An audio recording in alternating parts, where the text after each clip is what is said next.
មានពេលមួយទេវតាមួយអង្គដែលសម្លឹងឃើញទៅនៅក្នុងអាយុរបស់មនុស្សយើងនេះមានប្រមាណតិចតួចត្រឹមតែ10 20ឆ្នាំ30ឆ្នាំឬក៏60ឆ្នាំ75ឆ្នាំនឹងត្រូវស្លាប់ត្រូវចូលដល់ការចាស់ជរាអញ្ចឹងទេវតានឹងក៏ឃើញថាមនុស្សទាំងឡាយនឹងមានអាយុតិចតួចណាស់បើបានជាធ្វើបុណ្យទៅកើតនៅក្នុងស្ថានខ្ពស់ជាងនឹងមានពួកទេវតាពួកព្រហ្មជាដើមនឹងមានអាយុច្រើនអញ្ចឹងក៏ចូលមកកាន់សំណាក់ព្រះសម្មាសម្ពុទ្ធហើយក៏ពោលជាគាថាក្នុងសំណាក់ព្រះសម្មាសម្ពុទ្ធថាអចន្តិកាឡោតរិយន្តិរតយាវិយោគុណោអនុពពាំងចហន្តិអេតាំងភយ៉ាងមរណេបេខមាណោបញ្ញានិកចរាថសុខាវហានីតិ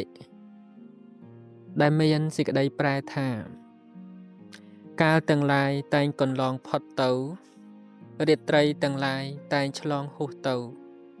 ចំនួននៃវ័យទាំងឡាយតែងលះបង់នៅលំដាប់កាលបើបុគ្គលបានសម្លឹងឃើញភ័យនោះក្នុងសេចក្តីស្លាប់ហើយគួរតែធ្វើបុណ្យទាំងឡាយដែលជាគុណជាតិនាំសុខមកឲ្យទេវតាពោលជាគាថាយ៉ាងនឹងក្នុងសំណាក់នៃព្រះសម្មាសម្ពុទ្ធ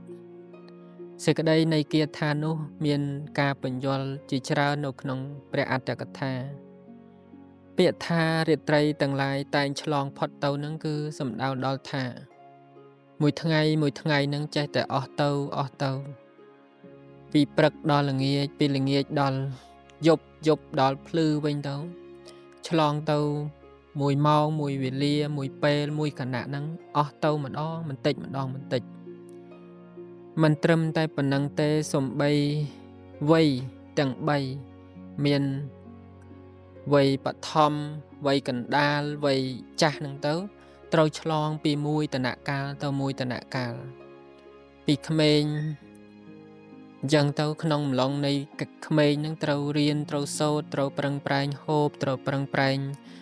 រក្សាសុខភាពនឹងដើម្បីឲ្យបានធំធាត់ពេលដែលធំធាត់ហើយត្រូវប្រឹងប្រែងស្វះស្វែងរកទ្រព្យរកសម្បត្តិនឹងតទៅទៀតពេលដែលបានទ្រព្យសម្បត្តិហើយបើបុណ្យនឹងនៅមានក៏ចូលវ័យចាស់នឹងចូលមកដល់វ័យចាស់នឹងចូលមកដល់ហើយប្រឹងប្រែងថែរក្សាសុខភាពនឹងម្ដងបន្តិចអញ្ចឹងវ័យទាំង3នឹងតែងតែកន្លងទៅតែងតែឆ្លងទៅដូចជាពីព្រឹកមិញមកដល់ពេលថ្ងៃទៅដល់ពេលយប់អញ្ចឹងដែរពីបឋមវ័យវ័យក្មេងអញ្ចឹងទៅឥឡូវយើងមកដល់ពេលនេះវ័យកណ្ដាលអញ្ចឹងទៅអ្នកខ្លះក៏ដល់វ័យចាស់ទៅទៀត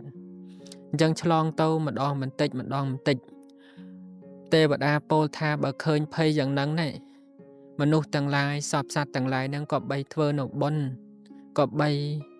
រក្សាធ្វើនៅសុចរិតធម៌ហ្នឹងដើម្បីបាននៅសេចក្តីសុខមកឲ្យកាលណាដែលបុគ្គលខ្វះបុណ្យខ្វះការធ្វើនៅសុចរិតធម៌ហើយតទៅលោកខាងមុខហ្នឹងនឹងជួបទុក្ខជួបលំបាកទៅទៀតអញ្ចឹងទេវតាពោលថា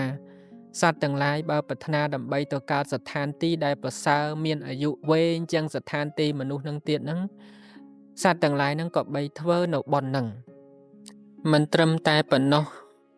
ទេវតានឹងក៏បានបញ្ជាក់ប្រាប់ថាស្ថានទីដែលខ្លួនរស់នៅនឹងមានអាយុនឹងច្រើនណាស់ទេវតានឹងគឺសំដៅដល់ព្រហ្មលោកនឹងឯងគឺមានអាយុនឹងច្រើនជាងទេវតា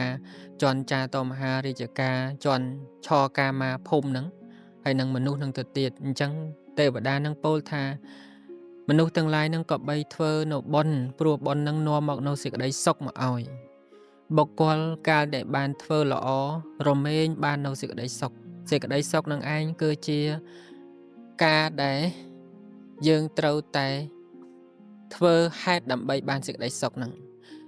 ហើយហេតុដែលឲ្យបានសេចក្តីសុខនឹងគឺធ្វើបុណ្យនឹងឯងទេវតាពោលយ៉ាងហ្នឹងព្រះសម្មាសម្ពុទ្ធព្រះអង្គមិនបដិសេធពាក្យរបស់ទេវតាអីទេប៉ុន្តែគ្រាន់តែព្រះអង្គពោលគាថានឹងឲ្យដូចគាថារបស់ទេវតានឹងដែរថាអចន្តិកាឡោតរិយន្តិរតយាវយោគុណោអនុពពាំងចហន្តិអេតាំងភយ៉ាងមរណេបេខមាអេតាំងភយ៉ាងម មរណេបេខមាណោលោកាមិសੰបយហេសន្តិបេខោតិព្រះសម្មាសម្ពុទ្ធព្រះអង្គសម្ដែងថាកាលទាំងឡាយនឹងតែងកន្លងផុតទៅរាត្រីទាំងឡាយនឹងតែងឆ្លងហួសទៅចំនួននៃវ័យទាំងឡាយនឹងតែងលះបង់ទៅដោយលំដាប់កាលបើបុគ្គលសម្លឹងឃើញភ័យនោះក្នុងសេចក្តីស្លាប់ហើយជាអ្នកសម្លឹងយកសេចក្តីស្លាប់គួរតែលះអមិស្សៈក្នុងលោកចេញពាក្យថាអមិស្សៈក្នុងទីហ្នឹងគឺបញ្ចកាមគុណនឹងឯងមិនមែនត្រឹមតែទេវតានឹងថាត្រឹមត្រូវហើយគាថារបស់ទេវតានឹងពោលថា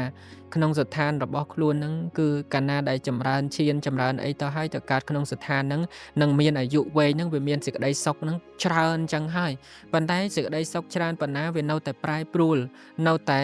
ស្លាប់ដដែលអញ្ចឹងព្រះសម្មាសម្ពុទ្ធព្រះអង្គថាដើម្បីឲ្យផុតអំពីចរាមរណៈព្យាធិការឆ្លងហួសទៅនៃវ័យការលះបង់ទៅនៃវ័យការកើតទៀតការស្លាប់ទៀតហ្នឹងព្រះសម្មាសម្ពុទ្ធព្រះអង្គសម្ដែងថាក៏បីលះការប្រកាន់មមនៅក្នុងបញ្ចកាមគុណ5ហ្នឹងការជាប់ស្អិតទៅនៅក្នុងបញ្ចកាមគុណ5ហ្នឹង